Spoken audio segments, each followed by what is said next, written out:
Hello everybody and welcome back to my channel.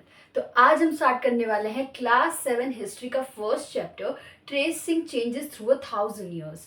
तो ये जो है फर्स्ट चैप्टर है एंड हम क्लास 6 में एंशिएंट हिस्ट्री के बारे में पढ़ चुके हैं। अब हम मिडिवल हिस्ट्री पे आते हैं, ठीक है। तो मिडिवल हिस्ट्री में हम कौन से पीरियड से कौन से पीरियड तक पढ़ने वाले हैं, इस पूरे क्लास 7 हिस्ट्री की टेक्स्ट बुक में हम 700 ईयर्स से लेके 750 ईयर्स के बीच का जो टाइम स्पेन है, ठीक है, वो पूरा कवर करेंगे इस टेक्स्ट बुक में।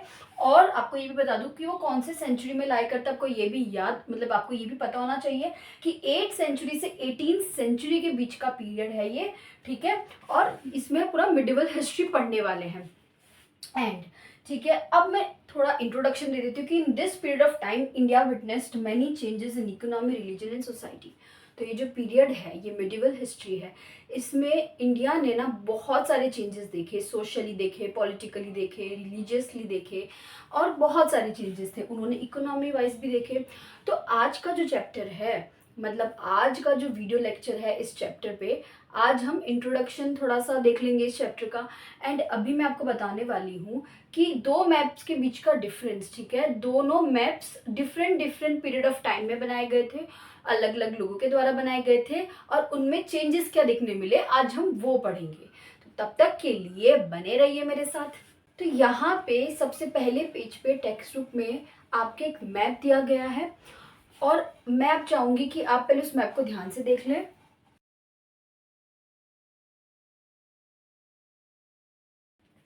अब मैप देखने के बाद अब आप उसकी डिटेल्स देखिए कि ये मैप जो है अरब जियोग्राफर ने बनाया था, जिनका नाम था अल इद्रिसी। अल इद्रिसी एक अरब जियोग्राफर थे।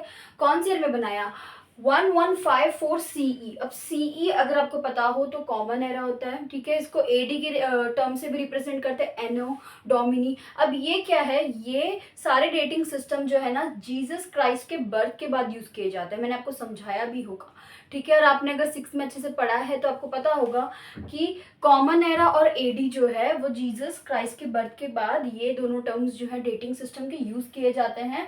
तो उन्होंने इस ईयर में क्या किया था, उन्होंने ये मैप ड्रॉ किया था। अब उन्होंने क्या किया था, इंडियन सब कॉन्टिनेंट को डिस्क्राइब करने का ट्राई किया। उन्होंने वर्ल्ड मैप से इंडियन सब कॉन्टिनेंट को जो है डिपिक्ट किया। और कैसे किया कि उन्होंने आज हम जहाँ साउथ इंडिया को देखते हैं, श्रीलंका की जो पोजीशन को देखते हैं, उन्होंने इस तरीके से मैप को जो है डिपिक्ट किया कि साउथ इंडिया ऊपर चला गया, मतलब श्रीलंका हमें ऊपर एक बॉल के फॉर्म में दिख रहा है। अगर आपने वो मैप ढंग से देखा तो आपको पता चलेगा वो बॉल के फॉर्म में ऊपर दिख रहा है। South India is where we would expect to found north India. Sri Lanka is the island at the top, ठीक है। अब यहाँ पे अगर आप पिक्चर देखोगे तो श्रीलंका जो है ऊपर है, मतलब आज हम जहाँ साउथ इंडिया को देखते हैं वहाँ वैसी ड्राइंग नहीं है। तो आज हमारा जो इंडियन मैप है जिसे हम देखते हैं उससे कितना ज्यादा डिफरेंस है, ठीक है। और ये उस ईयर की बात है, ठीक है। Places names are marked in Arabic. मैं आपको उस मैप की डिटेल्स बता रही हूँ। सबसे पहले तो श्रीलंका और साउथ इंडिया को ऊपर डिपिक्ट किया है, बॉल जैसा दिख रहा है आपको, श्रीलंका है, वो आइलैंड श्रीलंका है। और फिर जो सारे प्लेसेस हैं उनके नाम जो है अरेबिक में लिखे हुए हैं। और साथ ही में एक बहुत सारी वेल नोन प्लेसेस हैं, जैसे कनौज। कनौज उत्तर प्रदेश में जो जगह है, उन्होंने उसको अरेबिक में भी लिख रखा है उस मैप में। तो कैसे लिख रखा है, खनौज करके लिख रखा है, खनौज, ठीक है। पर हमें पता है वो कनौज ना कि खनौज, ठीक है। तो ये उनका मैप डिपिक्शन है, मतलब शायद उन्होंने इंडिया को उस तरीके से इंडिया का टूर किया हो कि साउथ इंडिया को उन्होंने ऊपर प्लेस करके रखा हो। तो ये उनके एक्सपीरियंस के बेसिस पे है, पर उन्होंने अपने तरफ से तो ये इंडिया का मैप ही ड्रॉ किया है। और आज हम जो इंडिया का मैप देखते हैं उसमें कितना डिफरेंस है। चलो अब मैं आपको सेकेंड मैप का जो है डिटेल्स बताऊंगी, जो एक फ्रेंच कार्टोग्राफर ने ड्रॉ किया है। तो तब तक आप इसे देख लीजिए, ठीक है। तो अब आप मैप 2 को ध्यान से देख लीजिए।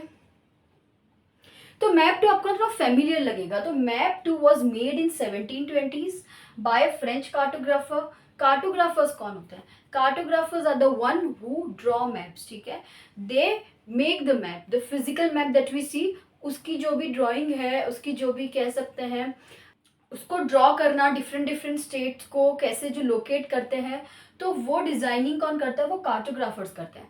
तो ये एक फ्रेंच कार्टोग्राफर के द्वारा बनाया गया था ये मैप, और वो भी 600 साल बाद। हमने जो देखा था अभी जस्ट एक फर्स्ट मैप को, उसके 600 ईयर्स के बाद 1720 में ये मैप बनाया गया।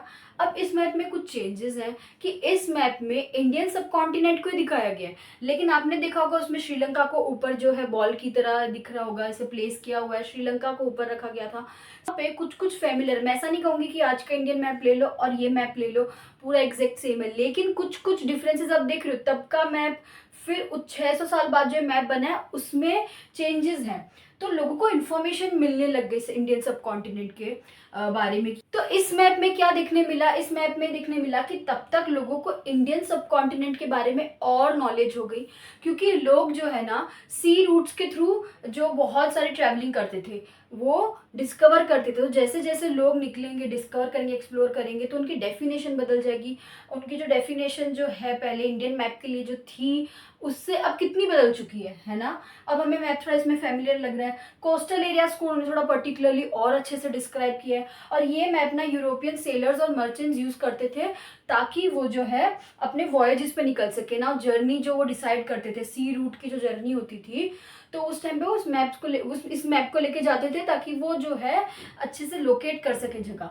तो इससे क्या, अब आप ये देखोगे कि मैप 1 और मैप 2 इसका पर्पस क्या था। तो इसका पर्पस ये था चैप्टर में इंक्लूड करने का कि आप ही समझिए, आप किसी को गलत बोल सकते हैं, आप मैप 1 को भी गलत नहीं बोल सकते, आप मैप 2 को भी गलत नहीं बोल सकते, ठीक है। ये सिर्फ एक चेंज है, जैसे इस चैप्टर का नाम है ट्रेसिंग चेंजेस थ्रू 1000 ईयर्स, मतलब कि समय समय से, सिर्फ हजारों साल नहीं, 100 सालों में भी और कुछ सालों में भी, डिकेड में भी हम जो है चेंजेस देखने मिलते हैं। डिकेड मतलब 10 साल, तो हजारों साल, फिर समझ लो 100 साल, वैसे वैसे करते करते एक पीरियड ऑफ टाइम अगर हम देखें कि तब से तब तक में हम बहुत चेंजेस देखते हैं। तो ये इस चीज़ को इंक्लूड करने का यही मतलब था कि जब हिस्टोरियंस, ठीक है, हिस्टोरियंस वो स्कॉलर्स होते हैं जो पास्ट के बारे में लिखते हैं, पास्ट की चीज़ों को रिफर करते हैं, और वो जो इन्फॉर्मेशन को रिफर करते हैं उसे सोर्स बोलते हैं। तो हिस्टोरियंस जब टेक्स्ट, डॉक्यूमेंट्स और मैप्स को पढ़ते हैं ना पास्ट के, तो वो जो है ना कभी भी किसी चीज़ को गलत नहीं बोल सकते। Historians have to be very sensitive towards the historical backgrounds, towards the different historical backgrounds in context. अगर हिस्टोरियंस पहले वाले मैप को देखें जो अल इदरीसी ने बनाया था, तो वो उस मैप को भी गलत नहीं ठहरा सकते। फिर आप सोचोगे तो वो कौन से मैप को अपना सोर्स मानेंगे, अपना सोर्स चूज करेंगे चीज़ें लिखने के लिए जो आज हम पढ़ रहे हैं, तो किसको सही मानेंगे। तो सही गलत कुछ नहीं है, उनको दोनों ही मैप्स के टूवर्ड सेंसिटिव होना पड़ेगा।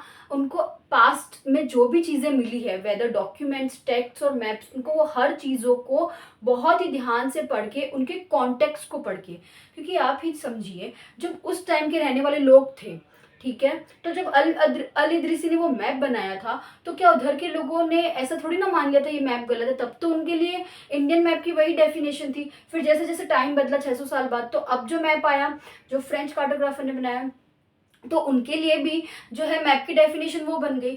तो historians have to be very sensitive towards the different historical backgrounds, ठीक है। और वो जो सोर्सेज को पढ़ते हैं उससे इंफॉर्मेशन क्या प्रोड्यूस होती है, हिस्टोरियंस को वो सब चीज़ को ध्यान में रखना पड़ता है। तो इस वीडियो के लिए इतना ही। आगे के वीडियोस में कई टॉपिक्स आएंगे, न्यू एंड ओल्ड टर्मिनोलॉजीज, और ये चैप्टर बहुत अमेजिंग है क्योंकि इसमें डिफरेंट डिफरेंट टॉपिक्स हैं, सोशल एंड पॉलिटिकल ग्रुप्स, ये सारी चीज़ें हैं, रिलीजन के बारे में हैं। तो आई होप आपको ये अच्छे से समझ आया हो। तो please read the chapter carefully, detail में जो है एक एक पॉइंट को पढ़िए। जब आप एकदम थरो रीडिंग करते हैं तब आपको चीज़ें तभी क्लियर हो जाती है। अब नेक्स्ट वीडियो में हम जो है न्यू एंड ओल्ड टर्मिनोलॉजीज के बारे में पढ़ेंगे। ओके।